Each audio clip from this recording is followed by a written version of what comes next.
Alam naman nga ninyo mga idol na nagkaroon ng rumors nitong nagdaang araw patungkol sa pagsali ni Stephen Curry sa Boston Celtics matapos ilabas ang balita na kinausap nga ng presidente ng Celtics na si Brad Stevens ang front office ng Golden State patungkol sa availability ng kanilang superstar. Though bigla nga pong nanahimik ang ganitong usapin ay bigla na naman nga pong nabuhay at nag-trending kasunod ng paglabas ng balita na magkasama nga po sina Stephen Curry at Jason Tatum sa isang golf game ngayong araw. Kaya lumabas na naman ang mga espekulasyon na mukhang gusto talaga ni Stephen Curry na maglaro sa Boston Celtics para magkaroon siya ng mas mataas na tsansang magkampiyon.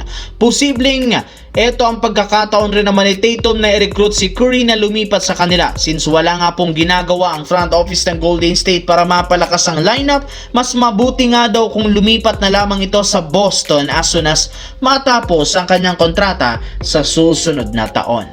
Samantala, may isa nga pong anonymous NBA scout ang nagsabi na ang rason bakit hanggang ngayon wala pa rin kumukuhang team sa veteran superstar na si Russell Westbrook dahil hindi nga daw ito mapagkakatiwalaan ng kahit anumang koponan.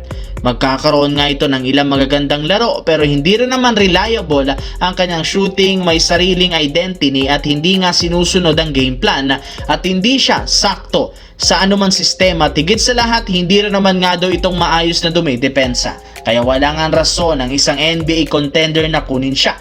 Literal ni real talk nito ang isang Russell Westbrook. Pero sa kabila ng sinabing ito ng isang nagpakilalang NBA scout, may lumabas nga pong balita na plano pa rin naman ng Sacramento Kings kunin at pabalikin sa Westbrook sa lineup ngayong off-season. Balak nga ng team papirmahin siya ng bagong kontrata para gamitin bilang mentor ng kanilang rookie point guard na si Darius Akaf Jr. Pagkatapos tanggalin ng Kings ang kanilang mga veterano, balak nilang mag-rebuild ng lineup at mag-focus sa pagpapa-improve sa kanilang mga batang player gamit na rin ang presensya ni Russell Westbrook. Samantala, papasok nga po mga idol si LeBron James sa ika-24th season ng NBA bilang parte ng kanyang pinakabagong kupunan na Philadelphia 76ers matapos siya ditong pumirma ng 2 taong kontrata kasama na dyan ang kanyang player option para sa darating na 2027-2028 NBA season. Pero maaari para naman nga po ma-extend ang kanyang paglalaro sa liga